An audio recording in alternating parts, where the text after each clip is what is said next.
Do-do-do. Name that tune. We're not the suits that talk football. We're the dudes that know football. And you've just crossed over into the trend zone. Dave here with Casey. We are the football dudes. Are you ready, brother? I am, Dave, but I see a signpost up ahead and I can't quite read what it says. Casey, that's the signpost up ahead. Yes, your next stop, the trend zone. And it is Wednesday, January 3rd, 2024. Happy New Year's, folks. First show of the new year. We're coming at you from Los Angeles, California, as always. And it is a relatively cold but beautiful 61 degrees here in Santa Monica. Dave, after the rain comes and the skies open up, there is no place more beautiful than Los Angeles. Yeah, it is lovely. The rains have cleaned it up out there, and it is absolutely phenomenal right now. In today's episode, folks, we will talk about good news for spring football, NFL's favorite players, and all of the awesome games coming up this week in the NFL. But before we get to all that, Casey, get it started for the people with a nug. New year, new me. Not really. I got a ton of nugs in my pocket and I'm here to Spill them out. distribute them. 20 teams remain in Super Bowl contention day. That is Crazy. tied for the most with 1 week remaining in the season over the last 41 years. You still got a chance. 5 playoff berths remain Wow. open. 4 division crowns still undecided. Wow. For the 14th year, all 16 games are divisional, which is beautiful, Yeah. which is giving us everything we want on Sunday. 109, Dave, that is the amount of games decided by 6 or fewer points this year. I And thought you were going to Dave, say that's the number of games the Chargers lost by 6 or fewer points. But that's well, just what it feels like. yeah, thank God they only play 17 a year, Dave. And in 4 straight seasons, the NFL team has rebounded to clinch a playoff berth after beginning with 3 or fewer wins in the first 9 games. Last year, it was the Shags, baby. This year, it's our Los Angeles Rams. And Dave, we talked about worst to first. The dream is still alive for the Falcons, the Texans, and the Saints.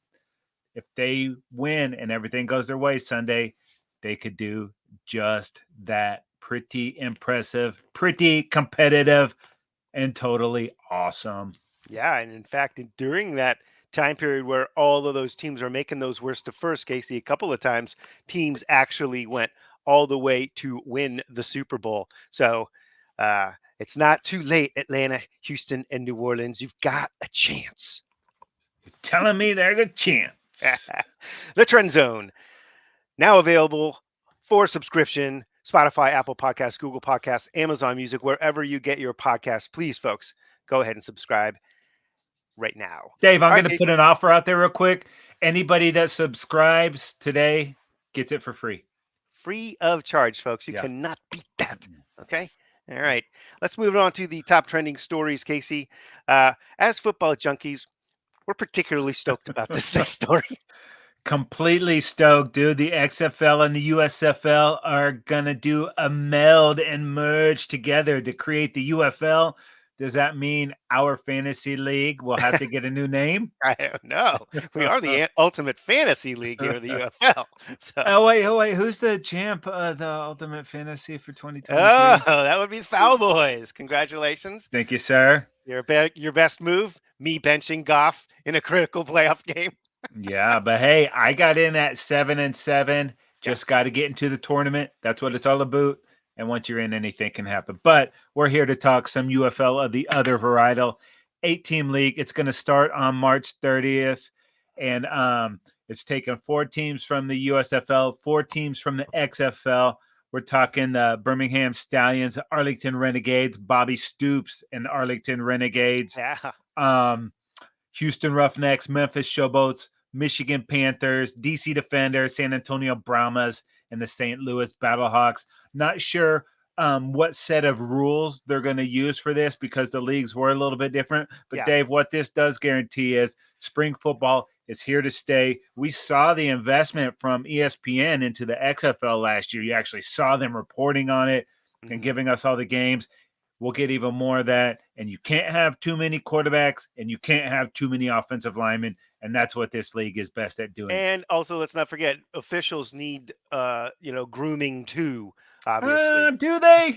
They're- you know what though, Casey? The merger of these two leagues mean we're going down actually from technically 16 spring teams to only 8, and that only means good things about the actual talent that'll be Yeah. assembled on each of the 8 teams. It will be substantially, tougher to make those squads, and hopefully we'll see higher quality of play as a result.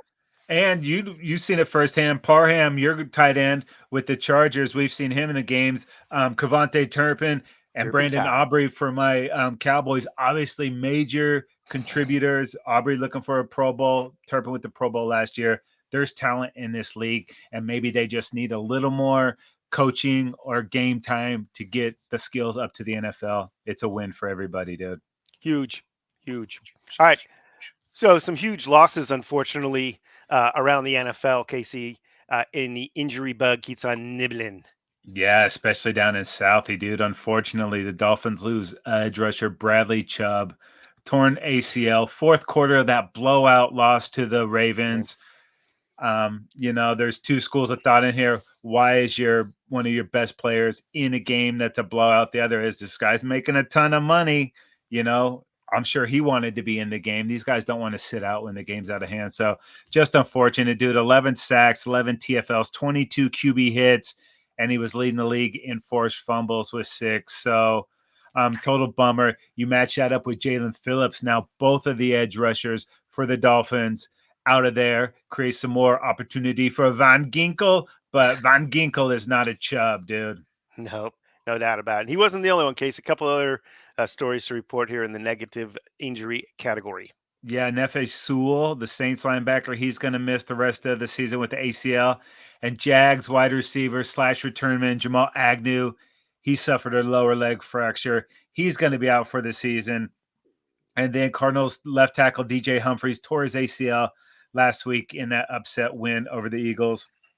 Just sucks for these guys so late in the season, just 1 week left for some of them to go down, probably missing most of next year. Yeah, that's the most important part for, I mean, certainly not every one of these guys is heading towards the playoffs and everything, but just losing all that, the entire offseason is rehab now and missing the beginning of next year, etc.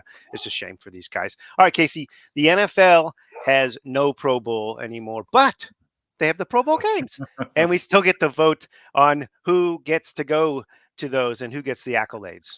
Yeah, the top 5 vote getters right now, Brock Purdy for the Niners, he's got over 450,000 votes, followed up by teammate CMC, followed by Tua, what happened Tua, and then followed by George Kittle. I'm seeing a theme here with these 49ers, followed up by Travis Kelce. Where are the Swifties, Dave? Travis Kelce with only 327,000 votes? I Don't mean, they come realize on. it's like voting? It's a it's a popularity contest. Tay needs to get on social media and blast their Swifties. Get my man Travis in there. Calling all Swifties. Time to show up. It's not too late. They're going to announce the teams, I believe, this evening, Casey. That will be January 3rd, Wednesday evening. So we're not that far away, Swifties. Get on it. There's still time. All right, Casey, moving it along into the game previews this week. It is the final week of the NFL season. It is week 18. Wait, what week is it? Well, it's week 18, Casey. The Week final week of. 18, Yes, sir. the final week of the season. That is correct. For It many. slipped away, Dave. It, It's it gone. did. It is slipping away. There are still, as we mentioned, 20 teams sort of trying to climb their way, trying to find out who's going to make it into the playoffs. And these weekend's games are going to give us a lot of information and set the whole lineup for the playoffs. It's going to be a lot of fun. I get it going, Dave. All right, let's get started, Casey. It is, in fact, just about slipped away. A handful of days left. We'll get started on Saturday football. Amen, NFL. You've given us some Saturday football again last week. Worked out pretty well for the Saturday football. We have got here to start things off Saturday in the early slot. It is the Pittsburgh Steelers at the Baltimore Ravens. Steelers on the road are favored by 3.5. Yeah, the Ravens locked up that first round bye and home field advantage throughout. Lamar most likely locked up the MVP with that beatdown of the Finns last week. Whew. So we're not going to see Lamar on Sunday or many of the Ravens starters at all. The Steelers, though, they are not dead, but they do need help. They need to win on Saturday and hope either the Bills or the Jags lose. There's a couple more complicated and highly unlikely scenarios, but it's going to be Mason Rudolph leading these Steelers into this game. And with not much on the line for the Ravens and how the Steelers have been playing, chances are they're going to have life, dude. Yeah, this is the week with all the wacky point spreads that you don't necessarily expect to see until you find out who's playing and who's not playing. And that's the case in this game. Casey, a real quick digression, if I may. We forgot Sure. to pour one out if we could Oh, yeah. for a handful of teams that were eliminated this week. It was the Las Vegas Raiders, the Cincinnati Bengals, the Denver Broncos, and the Chicago Bears joining the teams that were previously eliminated. But like we said, still a crap load of teams left. All right, Casey, but forgot to do that. A little housekeeping there. That's Thought right. we'd pay tribute to those 4 teams that their seasons ended last week. Did you even get to say goodbye to the Raiders, Dave? They were gone like that. Well, Dave, 2 teams that are not gone. Yeah. The Houston Texans and the Indianapolis Colts. The Texans are 1.5-point favorites in this game. This is a rematch from week 2 when the Colts beat those Texans in Houston 31-20. Dave, this is also a playoff game. Win and you are in. But with the Jags loss, one of these teams wins the AFC South and hosts a playoff game. Yeah, Indy coming off that 23-20 win over the previously mentioned Raiders. That brings their record to 9-7. They are currently the 7 seed and currently in the playoffs. But as you mentioned, obviously a lot left to be decided here. With the win, they are in as the wild card. And if they win and Jacksonville loses at Tennessee, then they would win the AFC South. So back in October, they lost 3 in a row and dropped to 3-5 at that point, and it seemed like they were going to be out of it basically. But then they won 4 straight and 6 out of 8. And with Minshew at the helm, dude, you never know how far the magic of the mustache will take them. It's very, very intriguing. Fun team. Flip it over to these Texans, dude. CJ Stroud will be the offensive rookie of the year, and he has these Texans way ahead of schedule. Dave, do you know where CJ Stroud played high school football? California, modern day. Rancho Cucamonga, react. React. Are there no phone lines in Rancho Cucamonga? Stroud was awesome there. He was also awesome at Ohio State, and he's been awesome with the Texans. He leads the 4th best pass game in the NFL, almost 275 a game, 21 TDs to just 5 interceptions, dude. Can these Texans get enough from their run game to complement that pass and keep that Colts defense honest? The Colts have not been very good against the run, but the Texans are rushing for less than 100 yards on the ground. They're going to need more of that on Saturday night. Defensively, these Texans are very good against the run, and Minshew is kind of a gunslinger. Can they slow JT down and force Minshew into some bad decisions? We're going to find out on Saturday night. These are very similar teams. Yeah. It's going to come down to a mistake. Which team is going to make it? But then they just moving forward, if all goes well, this is going to be an awesome rivalry. CJ Stroud and Anthony Richardson doing battle for the next 10 to 15 years. But for now, a win is a guaranteed ticket into the postseason. And rookie head coaches there with D'Amico Ryans and Shane Steichen there. So you've got that going too for both these franchises. Seem to have selected well in the offseason guys to lead these teams. So both exciting football teams. One of the more exciting football games of the entire weekend. Oh, yeah.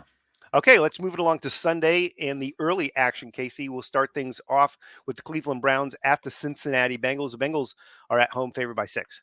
Yeah, and those Bengals are dead. They currently have the 16th pick in the 2024 draft, which is kind of brutal when you're already out of the playoffs and you're right there in the midway point of the first round. They might move a little bit, but these Brownies, they're locked into the 5 seed, and they play whoever wins the AFC South. So that's either the Jags, Texans, or Colts.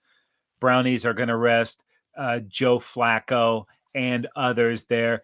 And, dude, this team is played. We'll get more into this next week for the playoffs, but this is their fourth and maybe fifth quarterback we're going to see out of the Browns Yeah. on Sunday. And with all the players they've lost, they're sitting there in a playoff spot. Pretty damn cool, man. Yeah. And Flacco, like you said, gets to take a nap maybe like he did last week on the sidelines there. It's kind of nice getting that rest in, right? When you're the Yeah, home guy. Pop has to, get a little shut eye on those late games. Can't make it. Oh, man, that is good stuff. All right, Dave. Up next, we have the Minnesota Vikings at the Detroit Lions. And the Lions are 3-point favorites. Better than being 3-point favorites is better than going for 2. Vikings, Casey, started off 0-3 this year and strung together a 5-game streak in the middle of the season that got them back in the mix. Unfortunately, during that 5-game streak, Kirk Cousins blew his Achilles, and the Vikings ultimately couldn't get consistent play out of the quarterback position to make a legitimate playoff run. Lately, they've lost 3 straight to drop to 7-9. That being said, they still are alive and make the playoffs with a win and losses by Green Bay and Seattle and either Tampa Bay or New Orleans. So they need a trifecta of losses, 2 different possibilities there. They would sneak in. Head coach Kevin O'Connell announced at Wednesday's press conference it will be Nick Mullins to get the start. And he sort of does give them, I think, their best chance to win, even though he's turned the ball over a handful of times. He has a lot of experience, obviously, compared to Jaron Hall. Detroit lost last week 20-19 on that controversial call that negated a 2-point conversion that would have won the game at Dallas. They've locked up the NFC North Division title, though. Their first since 1993. And with an 11-5 record, they are currently the 3 seed. They could get the 2 seed, I believe, with a win and a Dallas loss to Washington. I'm not 100% sure on that, but it seems like you could map that out. And ever since Dan Campbell's introductory press conference, Casey, this team has been an exciting football team. There's just one of the teams that most people are kind of rooting for as that other team that they're kind of hoping does well. Maybe they'll even get their first wild card win ever. They have actually never won a wild card game. Wow. And they're the only team in the NFL to have never won a wild card game. And their first playoff game, if they can get this win, would be their first playoff win since 1991. Yeah, Detroit, galvanizing moment last week in Dallas. I have my own thoughts on that, but still stoked with the Lions story this year. And as long as it doesn't come in way of Dallas, when they play down for their those guys to game keep and they're going. clicking, it's a lot of fun to watch them go, So we'll that see if they can keep it aggression going. is 2 sides to it. You don't go for a field goal when you have an opportunity for points, down there in the red zone. That comes back to cost you, but you go for the fake punt and it works. But going for the 2-pointer 3 straight times at the end of the game seems like you're doing a rage call down there. Yeah, the last one I just have to disagree with. They should have just said, okay, we tried, and now let's get the single and try again in overtime, rather than just keep going at it there. But Campbell, that has been his MO this year. He has been the coach that goes for it the most. So that's what got you there. So yeah, intense dude. All right, up next, it is the Jacksonville Jaguars at the Tennessee Titans. Jags on the road, favored by 5. Yeah, the Titans have lost 3 in a row and currently have the 7th pick in the upcoming draft. It's simple for these Jags. Win and you're in. Yeah. And that would also make them AFC South champs. Now, if the Steelers win on Saturday, that pretty much kills any backdoor path for the Jags if they lose at Tennessee. If the Steelers do lose on Saturday and the Broncos lose on Sunday, the Jags could still sneak in with a loss, but go out there and beat a broken Tennessee team. Take that, bring a game to Duval, and do what you're supposed to do. Think Christian Kirk might be back for this one too. If not this week, he should be back for the playoffs. That would come in handy, especially with Agnew going down. Yeah. Jacksonville just needs to clean it up a little bit, and then it's wide open. The playoffs are wide open. Yeah, if they get, like we know, just getting in is the key, and obviously if they could get Ridley back, if not this week, then obviously you'd hope that he'd be ready to go for the playoffs. This was a team that was cranking mid-season and then just hit sort of a detour along the way, and Obviously, the health of the quarterback also come Yeah. into play here with the concussion issue and then the shoulder issue as well. Yeah, it'll be interesting. I'm sure Lawrence is going to play, but if not, CJ Beathard, one of the better backup QBs in the league, but they want Trev out there doing his thing. Hell yeah. All right, Dave, up next, the game with 0 playoff ramifications. It's the New York Jets at the New England Patriots, and the Patriots are 2.5-point favorites in this one. Yeah, that's right. Give me about 15, 20 minutes of your time, folks, and I'll get you right through this one. Just kidding. Both these teams are eliminated from the playoffs and playing for pride and draft pick positioning, of course. The Jets Jets season rather, was derailed 4 plays into it when Rodgers got hurt.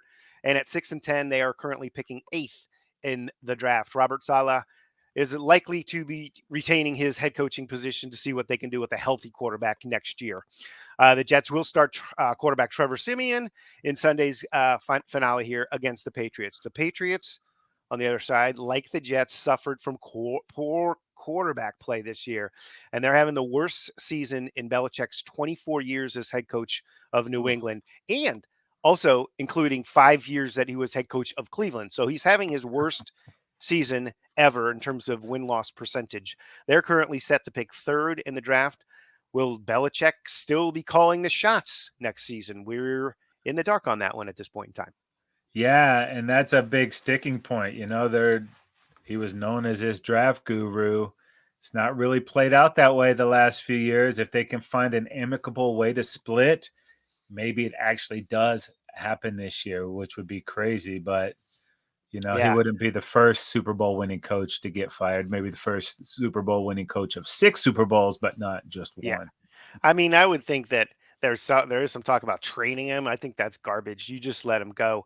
And then from his perspective, does he really want to start fresh somewhere else at this point? Knowing how he's one of the older coaches in the league, so it's a lot. And what other team is going to give him, ability to shop for the groceries per se if he goes to a new team? I don't know that will be on the table anywhere. Yeah, not with the track record I think that he's showed there. So. All right, up next, it is the Atlanta Falcons at the New Orleans Saints, and this is a rematch from Week 12. The Falcons won that game 24-15. Both of these teams, Dave, are huge Panther fans on Sunday. The Falcons can only get into the playoffs with a win over these Saints and a Bucs loss. So how do they beat the Saints? That's an even bigger question with the uncertainty at quarterback. Taylor Heineke is still dealing with an ankle injury, and we might not know right up until game time if he will be able to go. And if not, it will be Desmond Ridder. Has shown flashes, but has been way too mistake prone. So much so that the Falcons will most likely be shopping for a new quarterback and possibly a new head coach this offseason. But there is at least one game until then. Ridder, 11 interceptions, 6 lost fumbles this year. That's 16 turnovers to just 15 touchdowns. You can't win in the NFL when you turn the ball over. They're not so good at passing, but they are pretty good at rushing. The more Bijan and Tyler Algier can do, the better the Falcons do. Defensively, top 10 in most categories, but they don't sack the quarterback often and they don't create many turnovers. And they give the ball away a lot. Oh, by the way, these Falcons just 2-6 on the road. They say on any given Sunday. I just don't think this Sunday is that Sunday for the Falcons. We shall see. We shall see. The Saints defense is a pretty strong unit. So at home, they got to get their jobs done. But let's talk Saints coming off that win last week that kept them alive heading into the final week of games here, beating the Bucs 23-13. At one point, the Saints were 5-4, feeling pretty good about themselves, but have since gone just 3-4 to even things up at 8-8. And unfortunately, they lose the tiebreaker to the Bucs and need not only to win this game, but to get some help too. They need the win and a Tampa Bay loss to Carolina, and they would win the division. They can also get in as a wild card with a win and Seattle and Green Bay losses. So a couple of different angles there for this Saints squad, but all of them include them winning this game. So they got to go out there, take care of the football. Like you're talking about, the turnovers in this one's probably going to determine it. These teams are closely matched, but Saints at home should hold an edge, again, with that strong defense. Yeah, and with the Seahawks playing at Arizona, And the Packers hosting the Bears, kinkier Anything can things happen. have definitely happened, but Yep. they got to handle their biz first. Yep. All right, Dave, up next, it is the Tampa Bay Buccaneers at the Carolina Panthers, and the Bucks are 5.5-point favorites in this one. Yeah, the Bucks are 8-8 and in first place in the NFC South, despite losing last week to New Orleans, as I just mentioned, 23-13. The two teams split the season matchups, and Tampa Bay is ahead of New Orleans based on their record in common games. So this one's down the list a little bit. It's 7-4 versus 5-6 in common games. So teams played in common. Before last week's loss to the Bucks had won 4 straight, though, to put themselves in position to make the playoffs. And Baker Mayfield had been playing some really good football during that stretch. Carolina was the first team to be eliminated from the playoffs this year and have had an unmitigated disaster of a season, from the struggles of rookie quarterback Bryce Young to the firing of head coach Frank Reich to owner David Tepper tossing his drink on unsuspecting Jaguars fans. Right? Jackass! Yeah. I'm sorry. Bless you. Oh, The Panthers have had 6 consecutive losing seasons since Tepper paid $2.75 billion to acquire them, and um, he has fired 3 head coaches in season since 2019. Oh, and they don't get the top pick in the draft that comes along with earning the worst record in the league. That goes to the Bears because of last year's trade. This game should be a solid opportunity, really, for the Bucks team to get back on track and get winning heading into the playoffs. yeah, I don't know how the Panthers rise up to beat these Bucks. Bucks looked bad last week, but knowing what's on the line, so much veteran leadership on that team, they should go out there and handle these Panthers even on the road. It would have to be an unbelievable implosion from the Hmm. Bucks with everything on the line like it is. Highly unlikely. All right, Yeah. Casey, let's move it along to the later set of games, starting things out with the Chicago Bears at the Green Bay Packers. And dude, we have to wait till week 18 to finally get 7 afternoon games. Come Yeah, on, spread it out a little bit. I'm sick of 9, 10 games in the morning and then 3 afternoon games. yeah, NFL, give us more afternoon games. But please. yeah, let's talk about these Bears and Packers. The Bears currently have that number 1 overall pick that you just mentioned that they get from Carolina, and their own pick right now would be the 10th in the upcoming draft. If the Packers win, they are in. If the Pack lose, they need a bunch of teams to lose. Now, these Bears have won 2 in a row, and Justin Fields is out to prove he is the bear to build around. It's a little Mm. play on Build a Bear, Dave. Anyways, how much would Bear fan love to emancipate themselves from the ownership of the Packers by beating those jerks on the road and knocking them out of playoff contention? Be That would be sweet, wouldn't it? it would be pretty sweet, no They would question about love that. it. All right, Dave, up next, we have the Denver Broncos at the Las Vegas Raiders, and the Raiders are 2.5-point favorites at home. Yeah, and both these teams eliminated from the playoffs and playing for pride and draft positioning. The 8-8 Broncos started the season 1-6 and then rattled off 5 straight wins, only to lose 3 of the next 5 and be eliminated. They have their head coach, but at what cost? Sean Payton was traded from the Saints to the Broncos for 2 draft picks, a 2023 first and a 2024 second, and the Saints sent back a 2024 third. So they swapped picks basically. So the Broncos have 2 thirds and no second in this year's upcoming draft. But now they have no quarterback. And as Russell Wilson will be gone next year, that is going to cost them $39 million to make him go away against the cap. And by the way, the Broncos sent 5 draft picks, 2 of them first rounders, and 3 players to Seattle for Wilson and a 4th rounder back. So Ouch. on the positive note, they do currently have the 14th pick in the draft. But wow, did this whole deal with the player and the coach cost them a ton of draft capital. The 7-9 Raiders fixed one mistake by firing head coach Josh McDaniels and the GM earlier this year. Next up was the bench veteran quarterback Jimmy G for rookie Aiden O'Connell. Is he the long-term answer at quarterback, though? Interim head coach Antonio Pierce. Is he the right man going forward to head coach this team? Plenty of questions between these two teams heading into the final week and into the offseason. And on a positive note, they do have the 11th pick currently in next year's draft. Yeah, and also be very interesting to see what happens with Josh Jacobs moving forward. That's correct. Free He's agent. going to be a free agent. He would like to stay a Raider, but I think he wants to know what their plan is and who the head coach will be. I think if Pierce gets that job, you probably see Jacobs taking a deal there.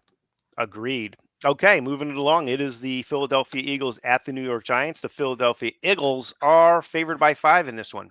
Yeah, the Giants are dead and are one of 3, 5, and 11 teams. They currently have the 5th overall pick in next year's draft. So I don't know that they are too interested in winning this game, although they played a hell of a game last week against the Rams. So making life harder for the Eagles might justify moving down a couple places. Motivating, right? Yeah. It feels like these Eagles are imploding, but with a win, Philly could still end the regular season as NFC East champs and the 2 seed. But if Dallas beats the Durs, win or lose, the Eagles will be the 5 seed. But just feels like, it's ill vibes there in Philadelphia right now. Can they turn it on? We're going to find out. Maybe not this week, but playoff time. Yeah, it's just this is the time of year where you want to be rounding into shape, kind of playing your best football, and it feels like the Eagles did that a long time ago, and they need to find it and find it fast. And this Giants team, they could be just that feisty group that punks them one more time on the way to the playoffs. And this Eagles team was playing great defense, and that is not the case this last month of the season. And I don't know if they can get it fixed in just a matter of 2 weeks. So many questions, Casey. So We'll many. have the answers this Sunday, though. You Up got that next, it's the right. Seattle Seahawks on the road at Arizona playing a feisty Cardinals team. Seahawks are favored by 3. Yeah, the Cards looking to play spoiler as they did last week, beating those Eagles. Kyler, my dude, baby. Yes, Sooner and Eagle. Killer of Eagles, that is. The Cards currently have the 4th overall pick, and even with a win, can do no worse than the 7th pick. That is motivation for that team. And Gannon there is intense cat. I cannot imagine that these Cardinals are not going to come out ready to play football, and they could spoil a division mates playoff dreams too. And that, speaking of division mates, after losing to the Steelers at home last week, these Yeah. Seahawks, they don't only need to win, they need to get some help. They need to beat these Cardinals and have the Packers lose. There will be lots of scoreboard watching going on, not only here, but around the league. Big game, bird battle. Big game, big bird bath there, right there. Yeah, this Cardinal team, they are playing to win. That Kyler's playing to show that he's the man. Gannon's first season as head coach there, they're going out and they're going to give it 100%. And the Seahawks, at one point they were the team that looked like, hey, these guys are getting it done. And then I think I had a 4-game losing Yeah. streak there, and it just took all the life out of them, really. And so I don't even know, even if they get this win, like you said, they still need some magic to happen.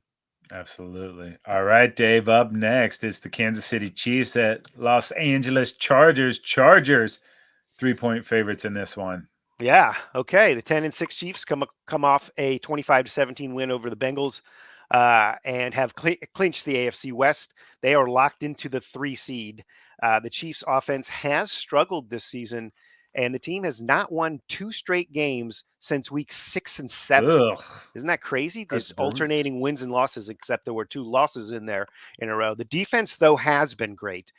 They're 2nd in yards and 3rd in points. So Spags has really got a championship caliber defense there. And all they need to do on offense is string together a handful of drives, basically, and they're in good shapes. Seems like if they get to 21, they're pretty much positioned to win the football game.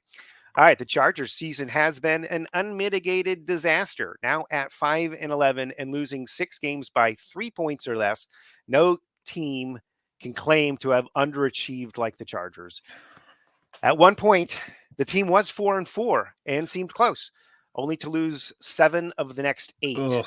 The injury that ended Justin Herbert's season effectively ended the Chargers season and the tenure of head coach Brandon Staley and general manager Tom Telesco.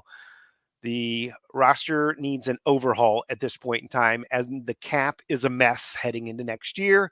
At least they have the quarterback in place, and currently they do hold the number 6 pick in the draft. They need to find the right people at GM and head coach to point this team in the right direction and build around Justin Herbert. Yeah, and that probably means Kellen Moore will not be out of there. I would think that this team would go with an offensive-minded head coach, but Yes.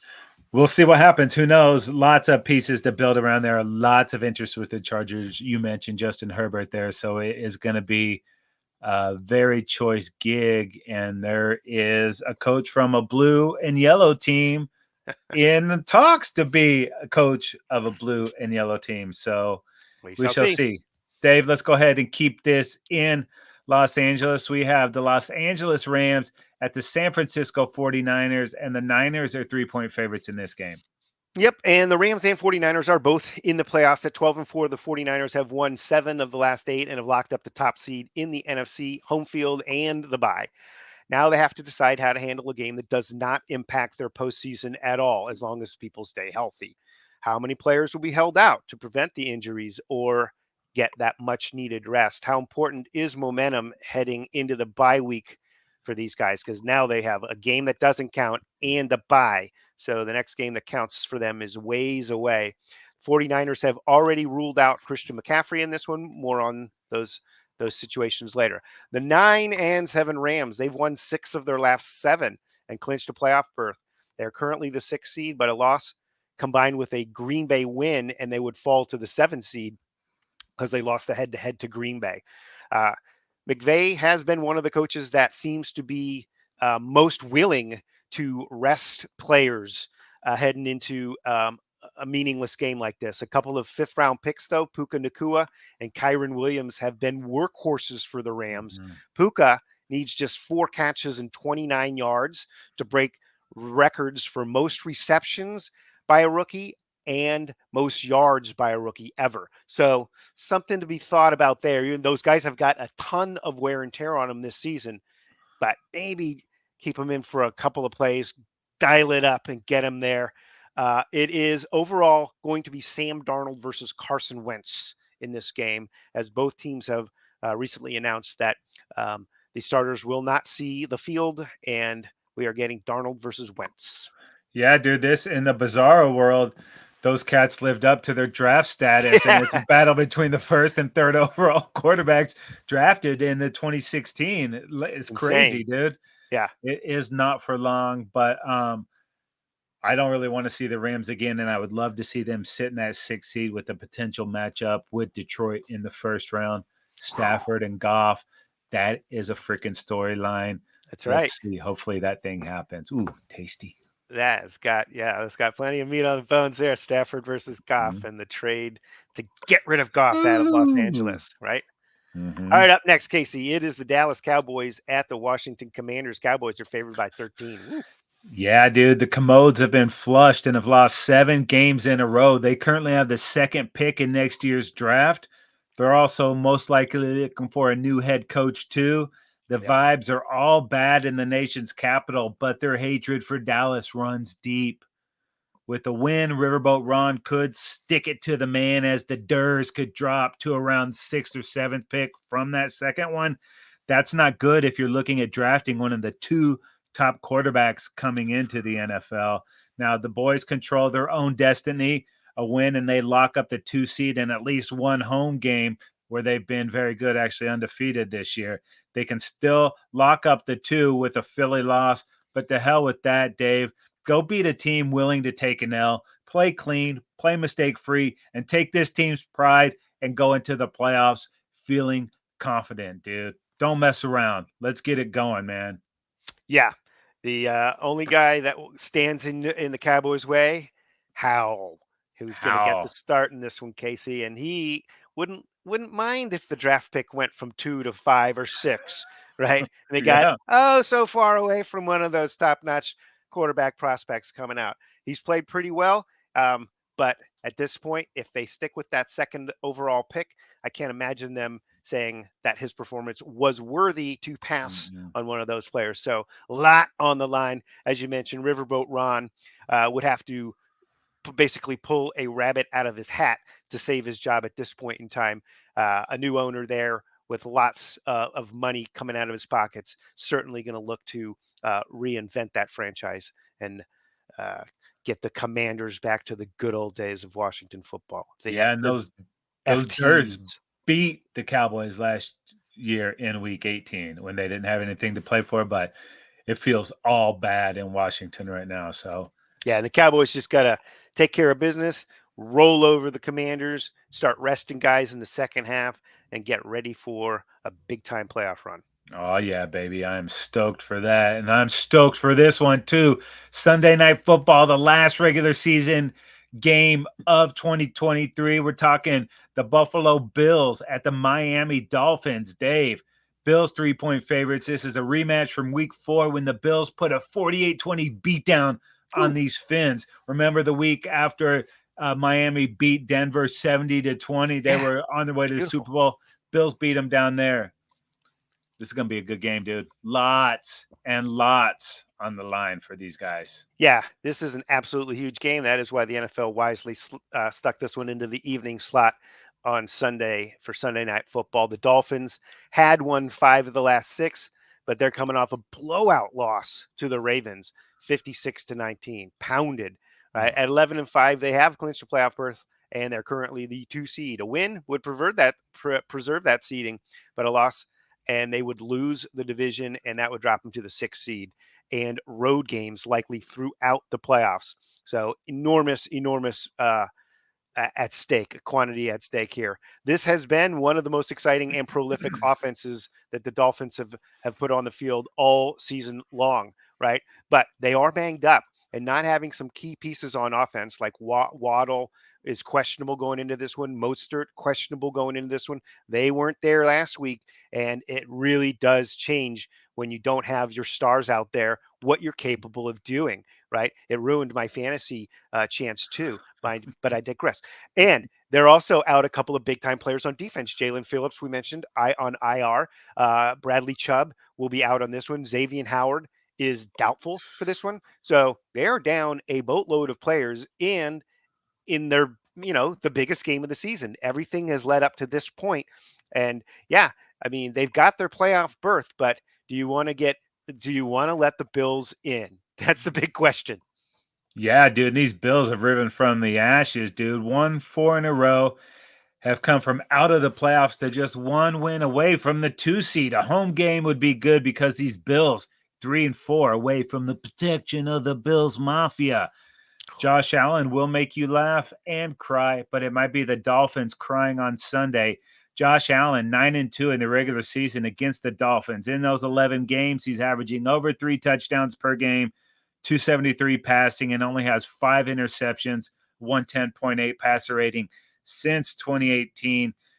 Josh Allen's 34 touchdowns thrown against Miami, that includes the playoffs, are the most by any quarterback versus a single opponent. He also has multiple passing touchdowns in 12 straight games against the Dolphins.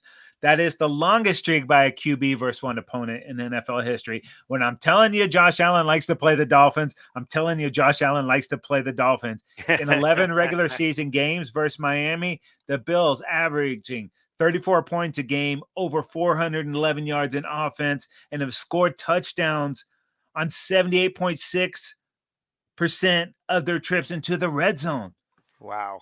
They are just dominating these Fins. Oh, yeah, and by the way, they're +8 in turnover margin in those games. And on defense, the Bills have allowed just over 19 points a game and only 34% conversion on third down. Throw in 19 takeaways and over 3 sacks a game. They kicked the shit out of the Dolphins, dude. So Wow. you mentioned how banged up they are. It is Yeah. not looking good for Miami in this game. If there is a bright spot for the Dolphins, they did beat the Bills in their last matchup on Miami, but that was all the way back in September of 2022. So Ooh. that was a season ago. If the Bills do lose, they would also have hoped and needed the Steelers to have lost on Saturday, which they'll know before this game, or have the Jags lose on Sunday. Why leave it to chance? Josh Allen needs to go out and ball out. Bills Mafia, let's break some tables, baby, okay? This is going to be a good one. Wow.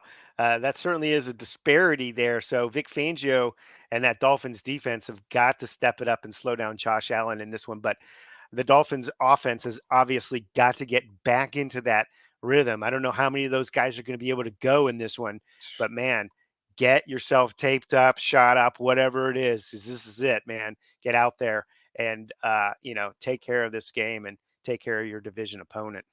Man, it is a huge game, Dave. NFL does it right, baby. Love it. It is going to be a monstrous NFL weekend, week 18, Casey, in the NFL. It has officially slipped away, as has the time on this particular episode of the Trend Zone. Folks, so many ways you can check out the football dudes. The Trend Zone now available for subscription. Spotify, Apple Podcasts, Google Podcasts, Amazon Music, wherever you get your podcasts. Go ahead and subscribe to our YouTube channel. Like us on Instagram and Facebook, and follow us on Twitter at Football Dudes LA, and make sure you tag us across all social media platforms. Or go to footballdudes.com. It's all there for you. That is going to do it for this episode of the Trend Zone. We're not the suits that talk football, we're the dudes that know football. For Casey, I'm Dave. Enjoy the final week of the NFL regular season. We are out of here.